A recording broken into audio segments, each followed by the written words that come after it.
Putus lagi lah. Oh, kacau hari ni. Cak ayam sungguh lah handset ni. Dah berapa kali dah? 3 kali dah putus. Sian tuan-puan. Baiklah, last dah hari ni. Last lah. Okey, kita akan sambung bulan depan tuan-puan. Kita sambung minggu depan. Kita sambung minggu depan. Kerana problem lah dia punya ni. Saya rasa dia dah expired dah. Dia suruh beli lain dah. Dia pun dah tak boleh nak berkhidmat dah.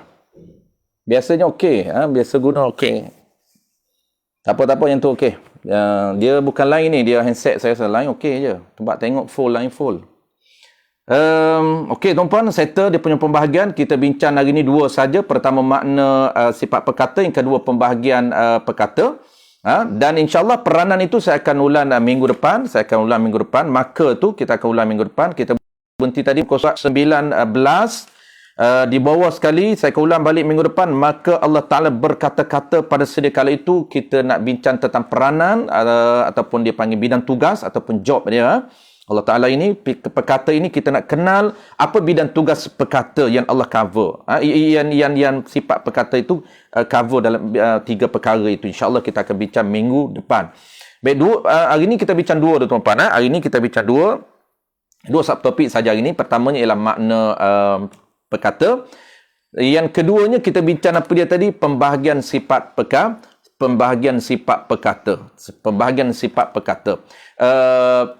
Apa dia sifat perkata, pembahagian sifat perkata ada 4 tadi tuan-puan. 4 tadi, pertama yang kita nak. Pertama tu dia panggil kalam nafsi. Kalam nafsi. Kalam nafsi itu dia panggil merujuk kepada keupayaan ataupun kemampuan berkata-kata yang ada pada diri Allah. Itulah dia sifat perkata. Sifat perkata yang ada pada Allah, sebut saja perkata, dia refer kepada keupayaan atau kemampuan berkata-kata yang ada pada diri Allah Subhanahu wa Ta'ala. Itu dia punya sifat perkata. Jadi kalam yang lain itu kita ada kalam lafzi. Kalam lafzi ini perkataan. Perkataan apabila dia ada sifat perkata, dia boleh berkata-kata. Dia lahirnya perkataan. Maka perkataan itu ada suara dan ada huruf, itu dipanggil statusnya baru dan dipanggil kalam lafzi. Apa dia lafzi? Lafzi itu perkataan. Perkataan ini kesan daripada sifat perkata, maka dia boleh lahirnya perkataan yang ada suara dan ada huruf. Itu dia punya kalam lafzi. Jadi settle 2. Dan yang ketiga tadi kita sebut kalam nafsani. Kalam nafsani ni apa dia? Kalam nafsani ni dia merujuk kepada preparation ataupun persediaan idea sebelum bercakap. Penyusunan idea sebelum berkata-kata, itu dipanggil apa tuan-puan? Itu dipanggil kalam nafsani, bukan merujuk kepada sifat perkata. Bukan sifat perkata. Itu kita nak faham. Target kita tuan-puan bagi kita jelas. Kita nak faham sifat perkata. Kenapa kita datangkan ataupun kita cerita pembahagian kalam? Sebab kita nak bagi clear. Kita nak bagi confirm yang mana sebenar sifat perkata Allah. Sifat perkata Allah itu yang keupayaan, kemampuan ada pada diri dia tu. Bukan preparation bercakap. Bukan. Macam kita ni tuan-puan, kita ada sifat perkata. Sebab tu kita ada kalam nafsani. Preparation untuk bercakap. Penyusun idea untuk berkata-kata. Aku nak susun. Kita susun siap idea-idea. Kemudian kita bercakap. Bukan itu sifat perkata. Itu sebenarnya dipanggil kalam nafsani, lahir daripada sifat perkata. Apabila kita ada sifat perkata, baru boleh kita menyusun idea untuk berkata-kata. Baik, last kali tuan-puan tadi, apa dia? Last kali tadi, kalam masdari. Kalam masdari ini dipanggil apa? Proses untuk berkata-kata. Nah, lahirnya perkataan ini ada proses dia. Lahirnya suara ini, lahirnya huruf ini, ada proses dia. Apa proses dia? Proses dia ialah alat sokongan untuk lahirnya perkataan. Allah sediakan alat sokongan kepada kita. Allah jadikan peti suara dan Allah cipta lidah dengan saraf lidah dan sebagainya. Untuk apa? Sebagai alat sokongan untuk lahirnya perkataan. Lahirnya suara. Suara itu dia merujuk kepada sifat yang ada di udara. Suara itu gelombang. Suara ini dia gelombang yang berada di udara. Tu dia panggil suara. Dan gelombang itu pula dia boleh menghasilkan pattern. Pattern itu dipanggil huruf gelombang itu, suara yang bergerak dalam udara, tu kita gelombang. Dalam udara ini, dia boleh membentuk pattern ataupun dipanggil design. Itu dipanggil huruf. Suara ini terbentuknya huruf A, huruf B. Kita boleh dengar. Sebutan dia itu, kita boleh faham A, kita boleh faham B, tuan-tuan. InsyaAllah akan datang minggu depan kita akan cerita baik. Kita akan cerita yang ketiga, subtopik yang ketiga, iaitu peranan, fungsi dan juga ataupun dipanggil takluk sifat perkata yang ada pada Allah Subhanahu wa taala. Dan ringkasan kita akan buat, tuan-puan, jangan bimbang, insya-Allah rumusan ataupun ringkasan kita akan buat. Yang maksud dia, kalam ahli sunnah wal jamaah ni yang mana satu. Apabila sebut kalam, ahli sunnah sebut kalam ini, dia merujuk kepada kalam nafsi. Dia merujuk kepada kalam nafsi, iaitu keupayaan, kemampuan berkata-kata yang ada pada diri Allah Subhanahu wa taala. Tapi kita tu kalau sebut kalam, secara umumnya sebut kalam ini dia merujuk kepada suara dan merujuk kepada huruf. Secara umum kalau sebut kalam, dia merujuk kepada kalam lafzi, perkataan yang ada suara, ada huruf. Itu umumnya. Tetapi kalau kalam di sisi ulama al-aqidah, ulama al-sunnah wal jamaah, sebut kalam merujuk kepada kalam yang ada pada diri Allah, iaitu sifat ataupun ciri, keupayaan, kemampuan berkata-kata yang ada pada diri Allah Subhanahu wa taala. Adapun Mu'tazilah lain, pahaman lain, insya-Allah kita akan sebut lain kali sebagai tambahan. Bulan depan kita akan sebut takluk peranan nafsi. Apabila kita sebut peranan ini, tuan-tuan, insya-Allah dalam peranan ini kita akan faham sebenarnya di peranan ini kita akan clear lagi, kita akan kembangkan lagi dia punya fungsi perkataan ada pada Allah, sehingga kita boleh faham bagaimana cara Nabi Musa AS bercakap dengan Allah Subhanahu wa taala. Apabila kita sebut kalam, tuan-puan, kita mendengar kalam Allah, bukan kita mendengar suara, bukan kita mendengar huruf. Kita mendengar kalam Allah, kita mendengar sifat perkataan ada pada Allah. Nabi Musa AS mendengar kalam Allah. Maksud dia Nabi Musa AS mendengar sifat perkataan ada pada diri Allah Subhanahu wa taala. Jadi kita akan bincangkan datang minggu depan untuk clearkan lagi, kita kena faham peranan ataupun takluk sifat perkata dipanggil takluk dilalah. Takluk dilalah. Apa dia punya peranan dia? Sifat perkata. Kita dengar si perkataan itu, apa objektif dia. Wallahu a'lam. Tuan-puan, insya-Allah terima kasih banyak dan minta maaf banyak, tuan-puan, 3 kali putus hari ini. Asyik putus saja. Putus sambung. Apa nama ini? Stres juga, tuan-puan. InsyaAllah akan datang kita guna handset baru pula akan datang ni. Ini handset lama dah, tuan-puan, lebih kurang 3-4 tahun dah handset ni. Lama sangat. Padahal dia pun dah baru panggil merajuk dah. Tak boleh buat live dah. Okay, terima kasih banyak, tuan-puan. Terima kasih banyak. InsyaAllah kita akan sambung muka surat 19 dalam peranan ataupun fungsi ataupun takluk sifat perkata yang cover ataupun yang merangkumi 3 bidang utama. Baru kita akan faham, tuan-puan. Dia akan sebut qul huwallahu ahad. Kita baca Quran. Kita baca Quran ini dia merujuk kepada apa? Jangan ingat kalam Allah ini, kalam Allah itulah Quran, itu kalam Allah. Quran itu bukan sifat perkata. Quran itu samarah. Quran itu bukan sifat perkata yang ada pada Allah Ta'ala. Sebab Quran itu ada huruf. Quran itu boleh ditulis. Tetapi makna, kita faham makna itu, orang panggil apa?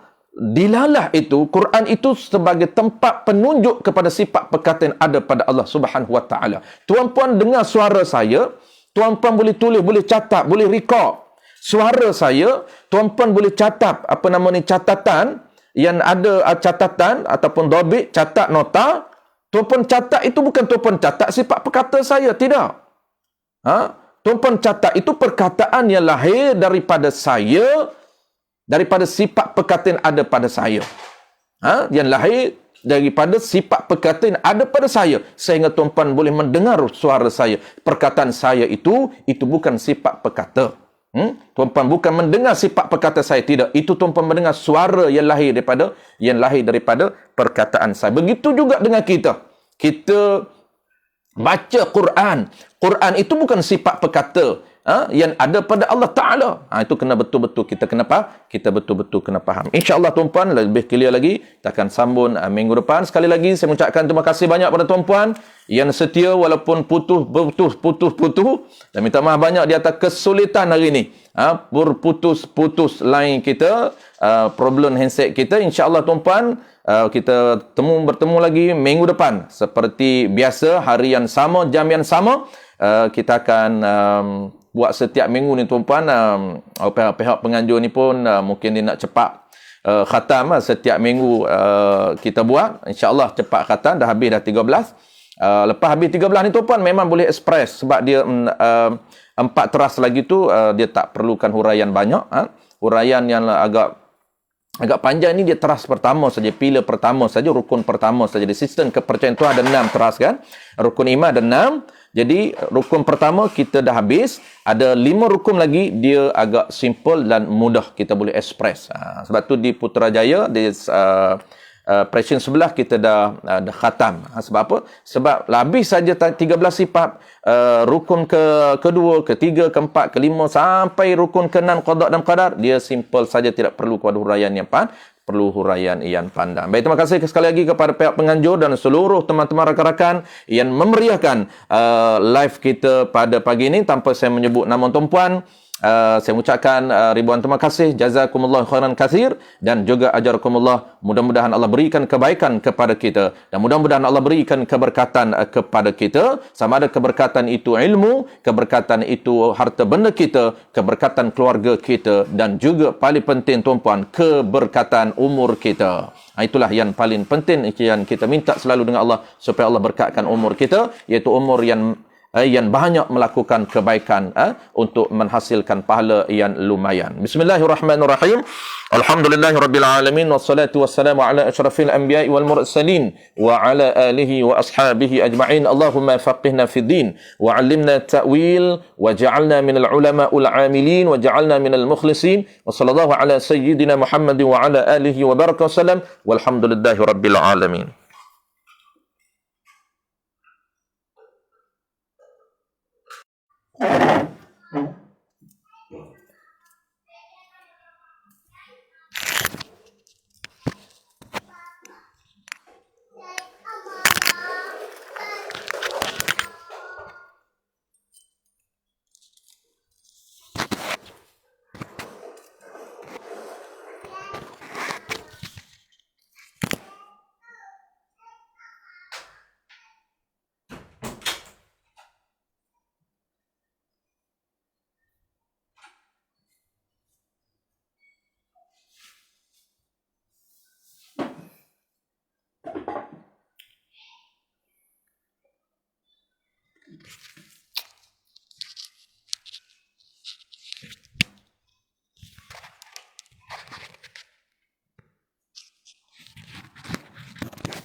InsyaAllah kita boleh mula ragu.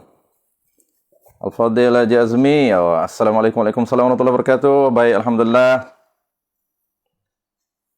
6 Kasam NMH. Okay. Assalamualaikum warahmatullahi wabarakatuh.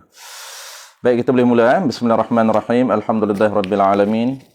Wassalatu wassalamu ala asyrafil anbiya'i wal mursalin wa ala alihi wa ashabihi ajma'in. Allahumma 'allimna ma jahilna wanfa'na bima 'allamtana waj'alna minal mukhlisin. Wa sallallahu ala sayyidina Muhammadin wa ala alihi wa baraka wasallam.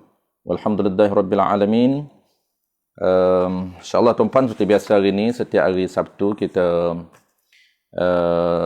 teruskan dengan aktiviti biasa kita, iaitu Kitab Paku Iman. Kitab Paku Iman, kita dah masuk tajuk baru, iaitu ciri yang ke-13, ciri yang terakhir hari ini insyaAllah, ciri ataupun sifat yang 13 daripada 13 sifat yang dirumuskan di dalam kitab kita ini, ataupun musannif, pengarang kitab kita, Tuan Guru Haji Cik Al-Qadahi, dia hanya menyatakan 13 sifat yang asas sahaja dalam kitab kita ini untuk melepaskan level atau standard fardu ain.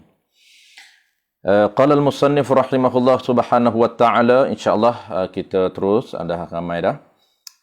Dan ke-13 daripada 13 sifat yang ada pada Allah Subhanahu wa taala, 13 daripada 13. Dan 13-nya daripada 13 ciri ataupun sifat yang ada pada Allah Subhanahu wa taala ialah kalamun. Kalam tu seperti biasa, nama bagi sifat yang berada pada diri Allah Subhanahu wa taala. Kalam tu merujuk kepada panggilan ataupun nama bagi sifat yang ada pada Allah Subhanahu wa taala. Baik, ya, step yang pertama seperti biasa kita nak tengok dia punya rumusan hukum akal. Baik, kalam artinya wajib bagi Allah ada sifat kalam. Jadi wajib bagi Allah Subhanahu wa taala ada sifat yang bernama kalamun. Ini seperti biasa, dia akan mulakan dengan rumus hukum akal. Mana rumus hukum akal, iaitu wajib bagi. Wajib bagi dengan makna mesti ada bagi Allah Subhanahu wa taala. Wajib bagi, yakni wajib ada, mesti ada bagi Tuhan yang bernama Allah Ta'ala itu. Jadi Allah tu nama bagi Tuhan. Mesti ada bagi Tuhan. Tuhan mana? Tuhan yang bernama Allah Ta'ala itu. Apa yang mesti ada tu? Ada sifat yang bernama kalamun. Kalam tu nama bagi sifat yang ada pada Allah Subhanahu wa taala. Apabila kita sebut sifat, tuan-puan, kita dah clear, kita dah tahu perbezaan di antara ciri asas, iaitu di antara sifat ataupun ciri dan juga diri. Ini kita bincang tentang ciri. Kita bincang tentang sifat. Bukan diri. Cuma apabila kita sebut sifat, dia merujuk kepada ciri yang menupan diri ataupun ciri yang berada pada diri. Maka kita ini sedang membincang tentang ciri-ciri pengenalan. Ciri-ciri pengenalan yang berada pada Tuhan. Sebab tu bahasa simpelnya, tajuk yang kita sedang bincang, tuan-puan, kita sedang bincang ciri-ciri pengenalan tentang ataupun ciri-ciri pengenalan tentang ketuhanan. Sebab itu, apabila kita sedang membincangkan ciri pengenalan tentang ketuhanan, maka kita sedang membincangkan ataupun sedang mengenal apakah ciri-ciri yang kita nak tahu yang ada pada Allah Subhanahu wa taala. Hari ini ialah ciri yang terakhir yang ada pada diri Allah yang bernama kalamun, yang bernama perkata yang ada pada diri Allah Subhanahu wa taala. Baik, serta yang pertama rumus hukum akal. Kita nak masuk yang kedua, iaitu makna perkata yang kita nak faham. Kita nak faham makna, bukan kita nak faham nama dia sahaja. Adapun nama kita dah boleh sebut. Kita dah tahu sebut nama dia ialah perkata, nama ialah kalamun, maka kita nak faham apa yang disebut sebagai perkata itu. Apa yang kita makna, apa yang kita nak faham tentang di sebalik nama yang kita panggil kalamun. Apa yang kita nak faham tentang kalam. Apa yang kita nak faham tentang perkata yang ada pada diri Allah Ta'ala itu. Itu yang kita nak faham. Yang kedua. Baik, satu yang pertama artinya yakni rumus kunakal, wajib bagi Allah ada sifat kalam dengan makna mesti ada. Jadi keluarlah rumus mesti ada. Apa makna mesti? Mesti ini tetap. Tidak berganjak. Tidak berubah-ubah. Tu kita panggil mesti. Tu kita panggil decide. Kita pun setiap hari kita membuat puluhan decision making. Kita akan, manusia ini jenis pembuat keputusan. Dia akan membuat keputusan, akan decide, akan menentukan. Membuat keputusan dengan apa dia? Dengan pertimbangan akal yang ada pada dia, ilmu yang ada pada dia, maka dia buat keputusan. Antara keputusan dia buat, mesti. Apa makna mesti? Aku mesti datang kelas. Aku mesti belajar. Walau apa pun berlaku, aku tetap akan belajar ilmu akidah sehingga faham. Apa makna mesti? Mesti ni tetap tidak berubah-ubah. Apabila dia buat keputusan, apabila dia kata mesti aku akan belajar, maknanya tidak berubah-ubah. Itu makna mesti. Mesti itu pun juga terjemahan. Makna dia faham dia tidak berubah, tidak berganjak. Itu maknanya tidak berubah. Mesti ada dengan makna tidak berubah. Mesti ada bagi Allah Ta'ala itu sifat yang bernama kalam. Baik, nak teruskan yang kedua, apa dia makna kalam? Ini antara sifat, antara topik yang agak penting tuan-puan. Topik yang penting yang perlu kita halusi, yang perlu kita alert, yang perlu kita fokus. Kenapa? Kerana di kalangan banyak-banyak ciri itu, antara ciri yang menjadi polemik, ciri yang menjadi perdebatan ialah ciri kalamun. Sehingga mana ilmu usuluddin ini, salah satu nama dia ialah diberi nama ilmu kalam. Diambil salah satu ciri 13 itu, dijadikan nama merujuk kepada ilmu usuluddin, ilmu akidah. Sebab tu ilmu usuluddin ni dia ada beberapa nama. Ada nama usuluddin, ada nama tauhid, ada nama ilmu akidah, ada nama ilmu kalam, ada nama ilmu sifat 20. Itu nama-nama merujuk kepada ilmu akidah. Kenapa ada di kalangan 5 nama itu diberi nama oleh ulama ilmu kalam? Diambil salah satu ciri yang ada pada Allah Subhanahu wa taala itu sehingga dijadikan kalam, sehingga dijadikan nama, iaitu nama dia ialah ilmu kalam. Nak menceritakan bahawa salah satu ciri yang ada pada Allah itu ciri yang agak complicated, yang perlu kita faham, yang perlu kita detail, yang perlu kita fokus dan halusi, ialah kalamun. Sehingga dia menjadi polemik di kalangan para ulama, menjadi perdebatan di kalangan ulama untuk memahami apa sebenarnya sifat yang bernama kalamun ataupun ciri yang bernama perkataan ada pada Allah Subhanahu wa taala. Sebab itu antara tajuk ini, topik ini kita perlu fokus sedikit tuan-puan, supaya kita nampak, jangan kita terkeliru di antara beberapa pembahagian kalam. Kita akan sebut hari ini tuan-puan kategori ataupun pembahagian kalam yang kita nak faham, yang kita nak pegang menurut ahli sunnah wal jamaah, yang mana satu di kalangan 4 pembahagian perkata itu yang kita akan bincang sekejap lagi. Baik, terus yang kedua tuan-puan, yang pertama dah settle rumus rukun akal, yang keduanya ialah kita nak tahu apa makna perkata. Apa makna perkata yang ada pada diri Allah Subhanahu wa taala, dan insya-Allah dan kuliah akan datang, next kuliah tuan-puan kita akan bincang. Apabila kita faham dulu hari ini, kuliah akan datang di sebelah itu, muka surat sebelah, muka surat 20, dia akan bincangkan tentang isu berkaitan dengan Nabi Musa alaihissalam berkata-kata dengan Allah. Apabila kita kena faham dulu sifat perkata Allah Ta'ala ini, baru kita nak faham perkataan ataupun dialog ataupun percakapan Allah Ta'ala dengan Nabi Musa alaihissalam itu merujuk kepada perkataan yang mana. Ini penting tu puan. Takut kita faham Nabi Musa alaihissalam bercakap dengan Allah Ta'ala, Nabi Musa mendengar perkataan Allah Ta'ala itu, mendengar suara dan lafaz yang keluar daripada Allah. Itu tak. Itu kita nak kena faham betul-betul. Takut kita terkeliru. Kita sangkakan bahawa Nabi Musa mendengar suara dan lafaz yang keluar daripada perkata Allah Subhanahu wa taala. Itu tidak. Bukan. Itu kita kena faham dulu hari ini apa makna perkata Allah Ta'ala. Berartinya, makna perkata Allah Ta'ala ini, erti perkata Allah Ta'ala itu berkata-kata ataupun perkata. Erti kalam itu perkata yang berdiri, yakni yang ada. Yang berdiri itu kita selalu sebut, yakni yang betul-betul ada. Pada zat Allah Ta'ala. Yang betul-betul ada pada zat Allah Ta'ala, yakni pada diri Allah Ta'ala. Sifat perkata ini dia jenis kategori dia berdiri, yakni yang betul-betul ada. Ada tu pula pada zat Allah Subhanahu wa taala. Yang dengan sifat kalam ini berkata-kata Allah Ta'ala. Ini merujuk kepada peranan sifat perkata. Dia combine terus. Makna ini tuan-puan, kalau kita sebut sifat ma'ani ini, makna dia akan combine terus dengan peranan. Makna ini dia akan combine terus dengan ta'lub ataupun peranan ataupun fungsi sifat perkata. Apabila ada sifat perkata, dia ada keupayaan untuk bekerja, keupayaan untuk berperanan, keupayaan untuk berfungsi. Apa fungsi dia? Fungsi dia boleh ataupun mampu untuk berkata-kata.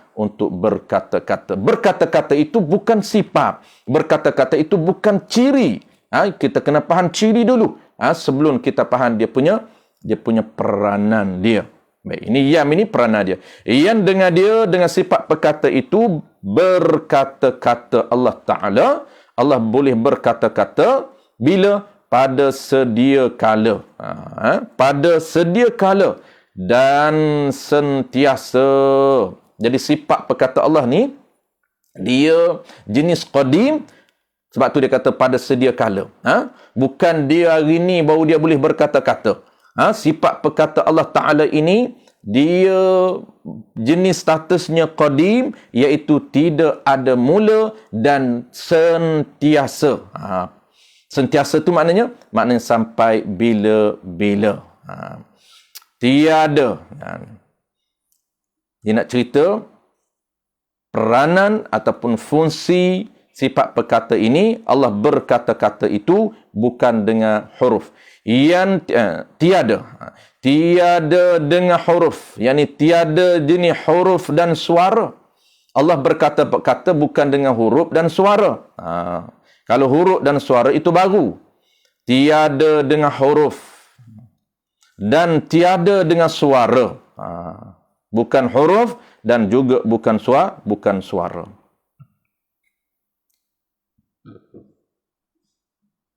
Tiada permulaan. Allah berkata-kata ini bukan ada mula dan bukan ada akhir. Dan tiada kesudahan. Tiada mula dan tiada kesudahan. Yakni bukan dimula berkata-kata tiap-tiap sesuatu perkataannya, kemudian diam. Itu bukan proses begitu. Ini nak cerita dulu, Allah Ta'ala ni tak berkata-kata, Allah tak sama dengan berkata-kata makhluk. Sebab tu dia kata, Allah berkata-kata ini tidak ada kesudahan, tidak ada mula, tidak ada akhir. Tidak ada mula berkata-kata, kemudian diam. Dan tiada dahulu, kemudian berkata-kata itu. Dan tiada menyerupai dengan segala yang baharu sekali-kali. Berkata-kata Allah Ta'ala itu. Allah berkata-kata itu tidak ada persamaan dengan yang baharu sekali-kali. Itu mustahil.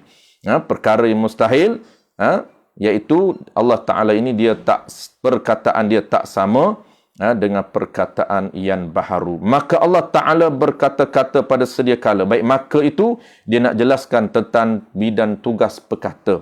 Apa peranan dia ini? Dia ada peranan, dia ada fungsi. Dan apa fungsi dia?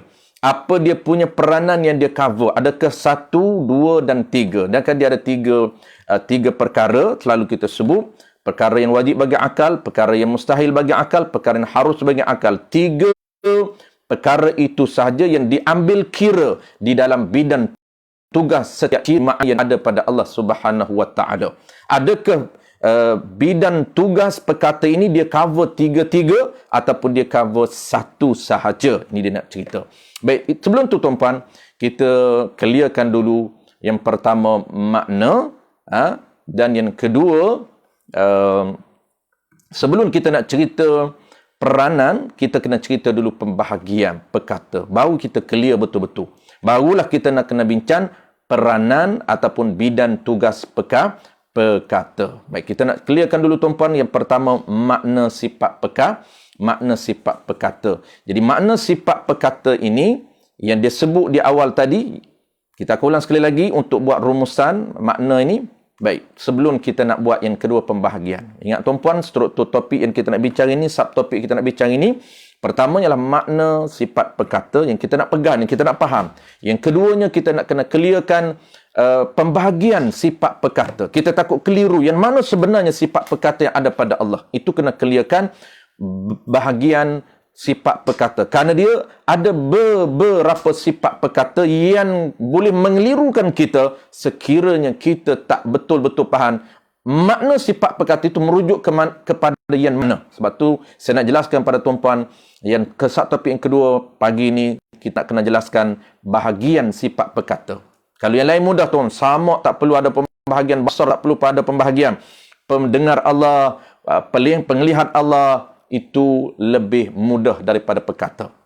Lebih mudah daripada perkata Allah Subhanahu wa taala. Tapi perkata ini kena clear. Kenapa? Kerana dia ada beberapa pembahagian yang boleh mengelirukan yang mana satu sebenarnya sifat perkata Allah. Kalau kita tidak ada pembahagian. Dan subtopik yang ketiga tuan-puan, kita nak kena jelaskan peranan, ini mudah saja, iaitu peranan perkata Allah, bidang tugas perkata Allah, dia cover yang mana? Dia cover semua tiga bidang ataupun satu ataupun dua. Itu kita nak bincang hari ini hanyalah dua saja tuan-puan. Kalau kita cukup masa, kita sebut dua. Kalau cukup masa, kita akan sebut ketiga-tiga, iaitu subtopik yang ketiga itu pembahagian. Subtopik ketiga itu peranan. Dia simple saja peranan. Baik, yang lebih yang agak perlukan masanya ialah pembahagian sifat, pembahagian perkata Allah Subhanahu wa taala. Baik, pertama dulu tuan-puan, kita nak kena faham dulu yang pertama, subtopik yang pertama, kita nak kena faham apa makna sifat perkata. Yang kita nak pegang dalam hati kita. Kalau kita sebut pendengar, kita tahu apa makna pendengar. Kita sebut penglihat, kita tahu apa makna penglihat. Sama dan basar itu. Dan kita dah tahu peranan dia. Kita dah tahu bidang tugas yang di-cover oleh penglihat. Bidang tugas yang di-cover oleh pendengar. Kita semuanya kita tahu. Begitu juga hari ini tuan-puan, kita nak tahu apa yang dikatakan sifat perkata. Sifat perkata ini, kita ulang sekali lagi tuan-puan, sifat perkata ialah satu sifat yang jenis wujudi, yang jenis betul-betul ada. Atau wujudi itu yang jenis wujudi yang betul-betul ada pada diri Allah Subhanahu wa taala. Sama juga dengan yang lain. Sifat perkata Allah Taala ini satu sifat yang jenis ada ataupun yang jenis betul-betul ada pada diri Allah Subhanahu wa taala. Pada diri Allah Subhanahu wa taala. Tahu kita panggil apa tuan-tuan, mudah kita faham? Kita panggil sifat perkata ni keupayaan. Keupayaan tu dipanggil sifat, bahasa moden kita boleh sebut sifat ini, ciri yang ada pada Allah Taala ini, satu ciri yang bernama perkata ini yang betul-betul ada pada diri Allah Subhanahu wa taala.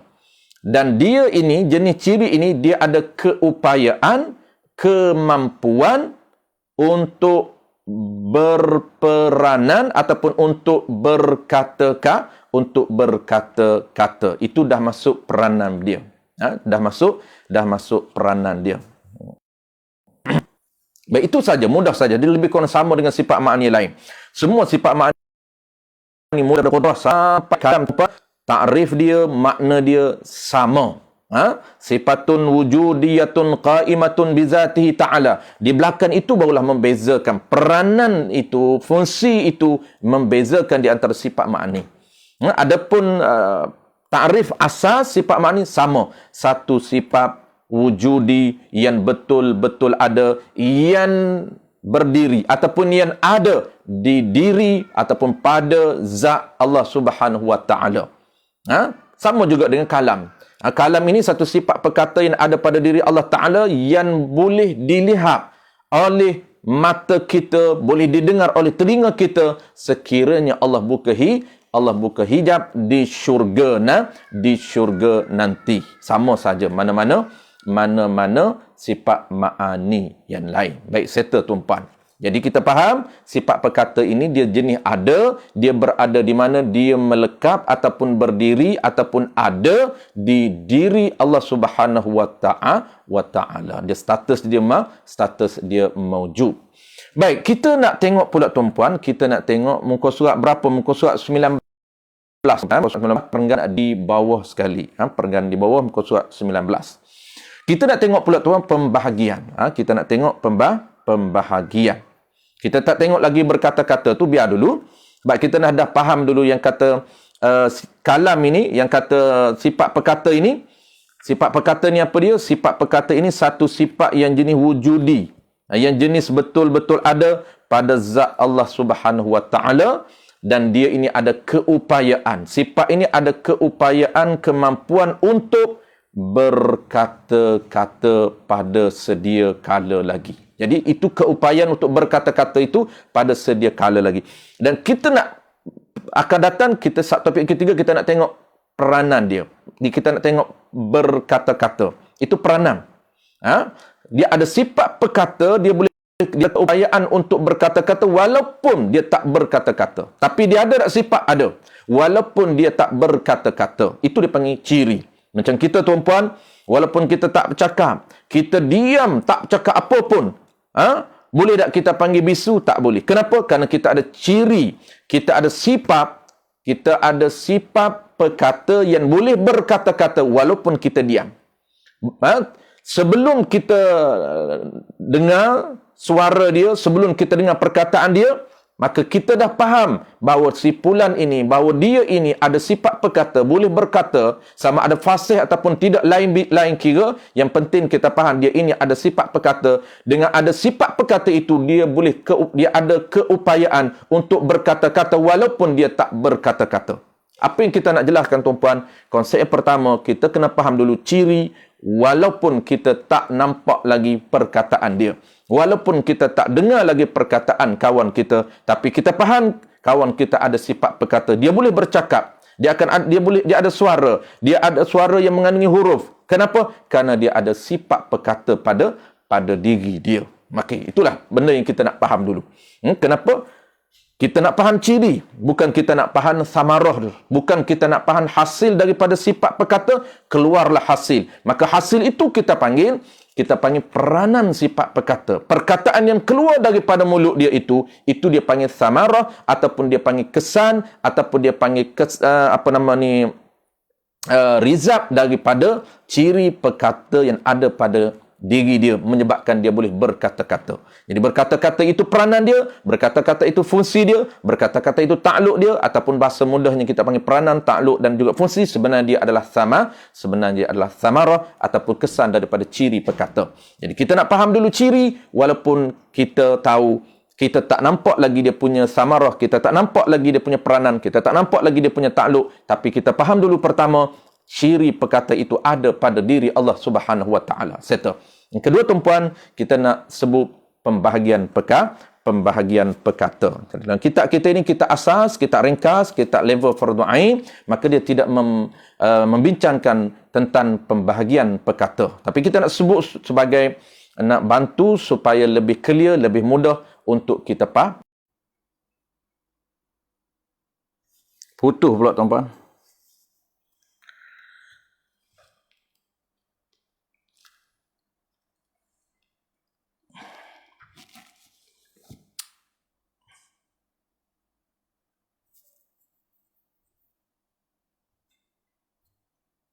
Baik, kita sambung. Problem putus.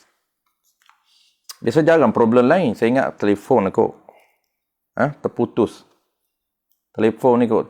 Saya guna telefon lama ni. Telefon cak ayam ni. Lama ni. Tempoh baru nak ambil buat belajar online.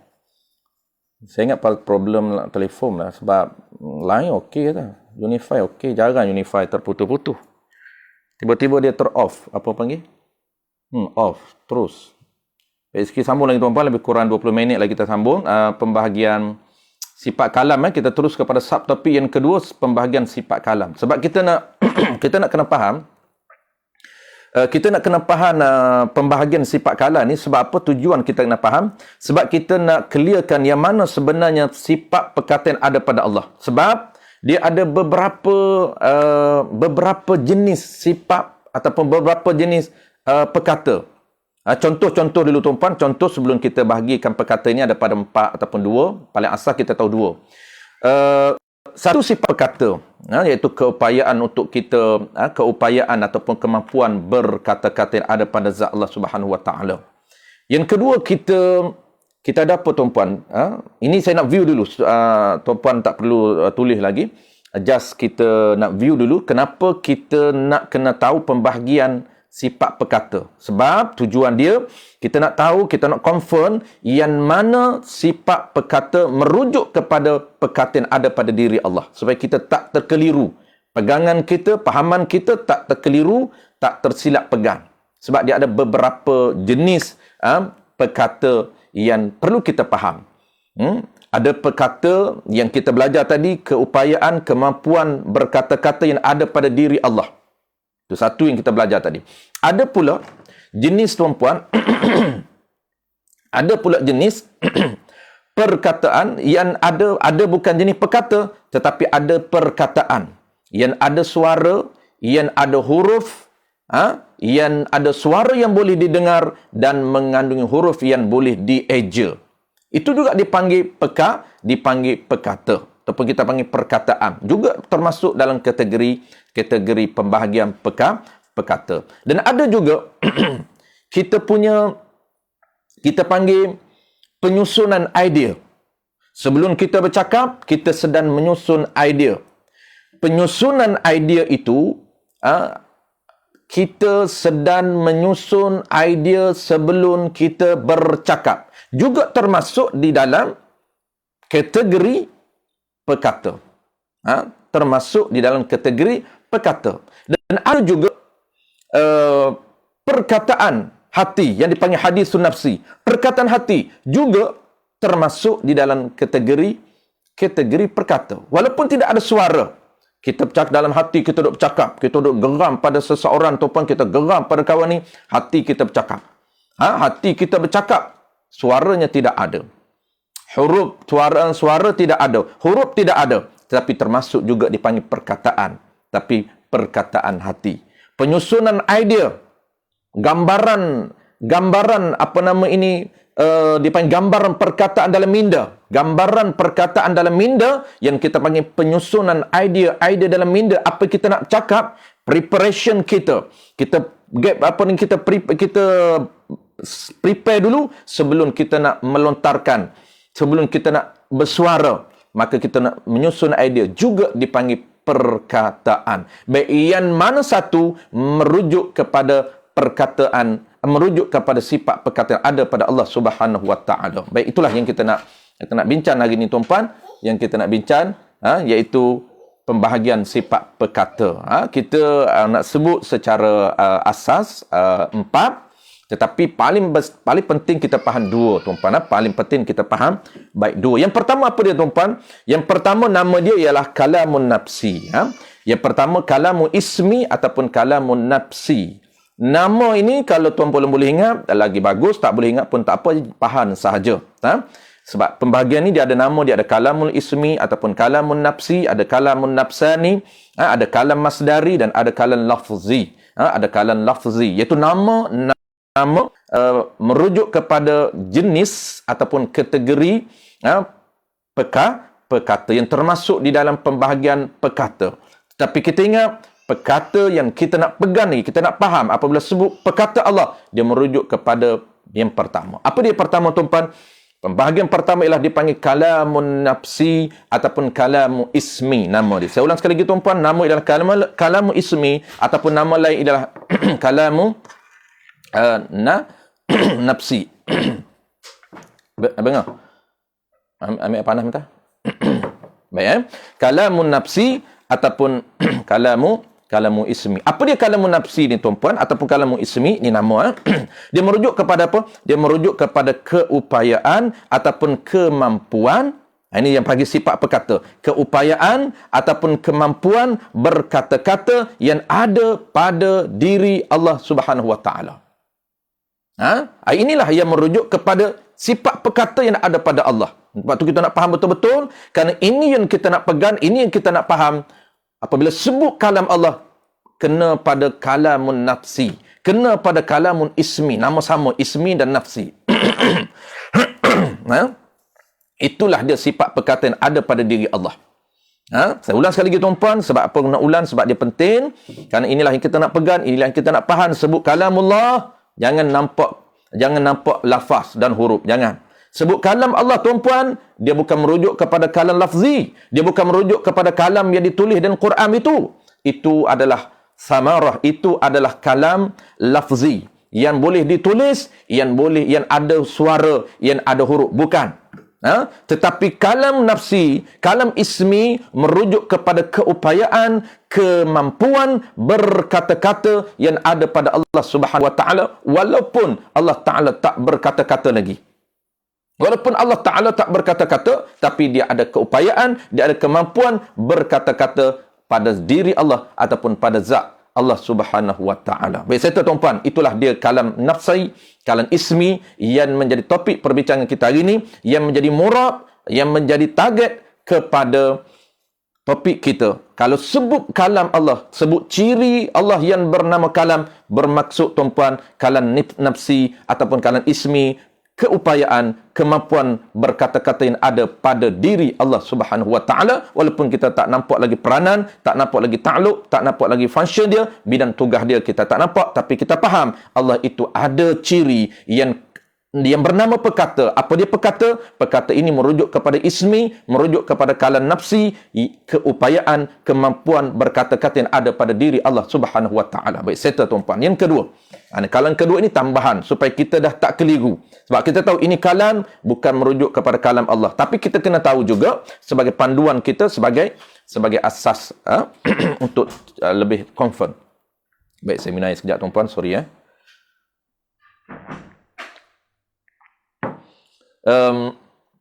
Yang kedua tuan-puan, nama dia kalam lafzi. Kita susun untuk memudahkan. Nak susun kalam nafsani dulu pun boleh, tapi kita susun kalam lafzi dulu. Penyusunan tak kisah, sebut yang mana dulu pun tak menjadi isu, tapi penting kita faham.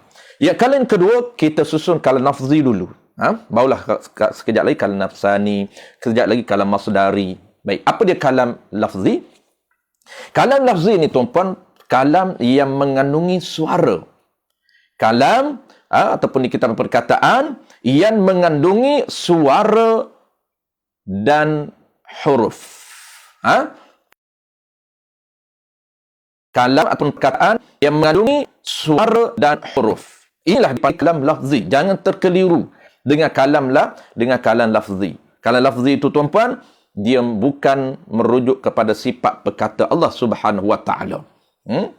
Itu kalam lafzi, mudah saja. Jadi kalam lafzi ini kalam yang keluar dari kalam yang mengandungi suara dan huruf, yang ada alat. Dia nak keluar suara, nak keluar huruf ini, dia ada alat dan dia ada proses. Jadi status dia adalah bahru, bukan qadim.